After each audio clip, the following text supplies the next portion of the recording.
Quelques jours seulement après la relance des travaux de construction du barrage hydroélectrique de Katende, les choses s'accélèrent.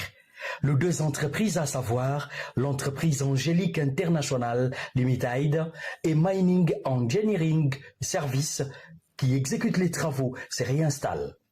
C'est ce qui découle de la visite d'inspection des travaux effectuée par le ministre des Mines, Kizito Pakabomba Kapinga Mouloumé, sur instruction de la chef du gouvernement lundi 27 mai 2025 lors de son récent séjour à Kananga, chef-lieu de la province du Kasaï central en République démocratique du Congo. Il était question lors de cette inspection d'évaluer avec les entreprises les niveaux d'exécution des travaux actuels avant de s'élancer sur la prochaine étape. L'envoyé spécial du gouvernement central de la RDC a parcouru 5 heures de route pour rejoindre les sites du barrage hydroélectrique des Katende dans le territoire d'Idjibaya, à une dizaine de kilomètres de la mission catholique Bunkonde.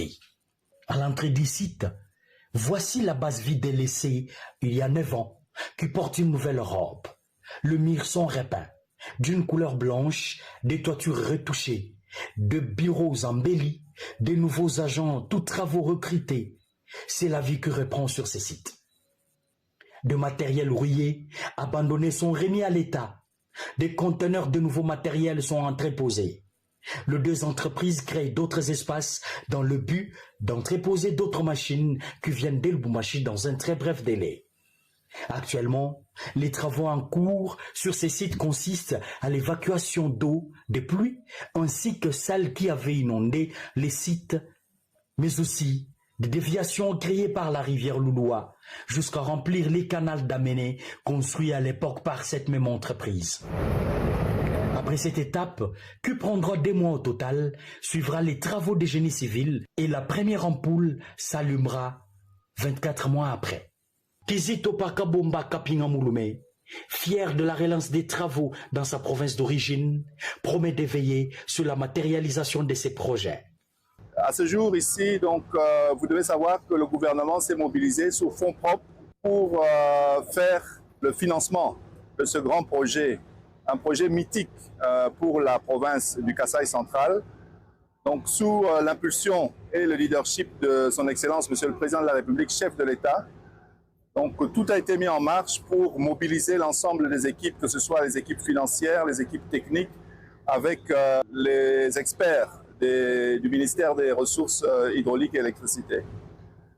Donc c'est un chantier qui a fait couler beaucoup d'encre, c'est un chantier qui avait commencé depuis 2016, qui a eu différentes phases et qui s'est arrêté. Et donc maintenant, nous sommes dans la phase de redémarrage. Alors, la Première ministre, qui est en séjour de son itinérance ici, dans le Kasaï central, m'a instruit de venir voir ce qui se fait. Donc, nous avons observé déjà que des équipements qui étaient bloqués au niveau de Lubumbashi sont arrivés sur site. Donc, il y a déjà eu 5 trains qui sont arrivés et les équipements ont été acheminés jusqu'ici. Et donc, il reste à ce jour encore 3 autres trains qui doivent arriver. Donc, le processus est en cours, mais entre-temps, le site a été inondé avec différentes pluies, mais également des déviations de la rivière Louloua. L'entreprise ici procède au pompage de toute cette eau. Et ce travail va durer à peu près 1 mois et demi à 2 mois. Donc, pour pouvoir libérer l'ensemble des espaces et commencer à faire les travaux de génie civil. Entre-temps, les équipements continuent à arriver. Au sujet du financement de ces projets, le ministre national des Mines rassure. Une partie des fonds vient des fonds mines générés par ce ministère.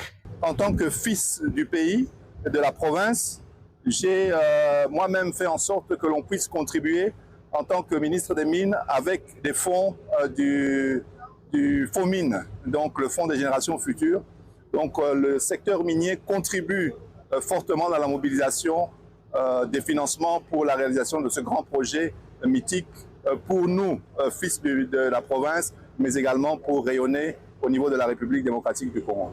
À ceci s'ajoute également la volonté manifeste du chef de l'État, Félix-Antoine Tshisekedi Tshilombo, d'offrir au Kasaï central de l'électricité en vue de booster son développement. Nous attendons la première phase qui va durer 24 mois, où on aura 16 mégawatts destinés à la ville de Kananga.